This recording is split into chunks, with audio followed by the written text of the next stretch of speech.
Passons à la revue de presse.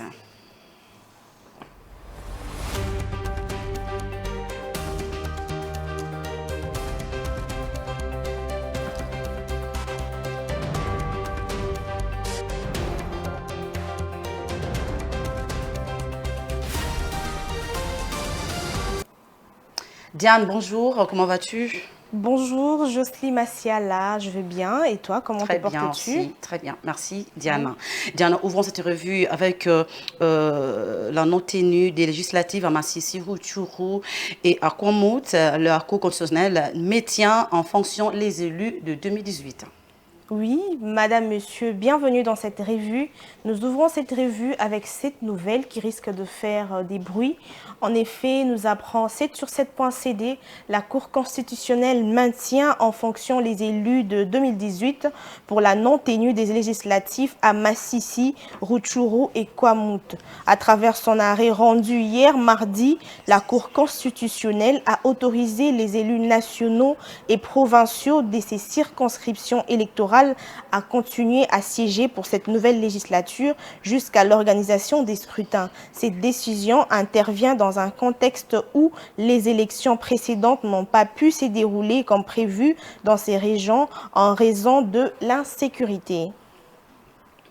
Et restons à la Cour constitutionnelle qui est saisie sur les cumuls des fonctions. Exactement, dans le même registre, une enquête a été introduite à la Cour constitutionnelle pour l'annulation des cumuls de sanctions autorisées aux membres du gouvernement élus députés par le président de la République. Selon le requérant relayé par mediacongo.net, les communiqués du directeur du cabinet de chef de l'État violent l'article 108 de la Constitution. Et en sécurité, la police nationale congolaise a reçu l'instruction de neutraliser la force du progrès. Peux-tu nous en parler un peu plus en détail? Oui.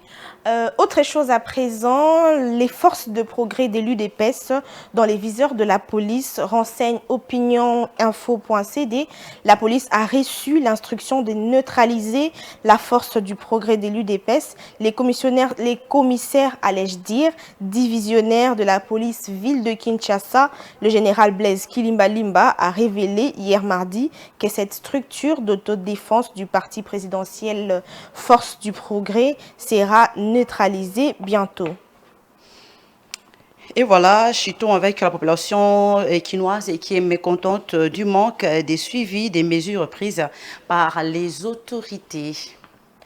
Oui, Jocelyne Massiala, et pour clore cette revue, le gouverneur qui sera élu n'aura pas la tâche facile car la population quinoise est mécontente du manque de suivi de mesures prises par les autorités. Titre Forum de Zas, la ville de Kinshasa a du mal à profiter des mesures salutaires prises tant sur le plan environnemental, sécuritaire qu'économico-social. Pour faire face à toutes ces contraintes et redonner à cette grande métropole son image d'antan, plusieurs mesures ont été prises par les autorités tant nationales qu'urbaines. Malheureusement, ils n'ont été suivis d'aucun effet, à cause surtout du manque de suivi. C'était tout pour cette revue de presse. Merci Jocelyne Massiala de m'avoir reçu. Et madame, messieurs, merci de l'attention soutenue. À très vite. Merci beaucoup, Diane, mesdames et messieurs. Voilà, c'est cette revue qui met fin à ces bulletins d'information. L'actualité est en continu sur Mandiko Télévision. Au revoir.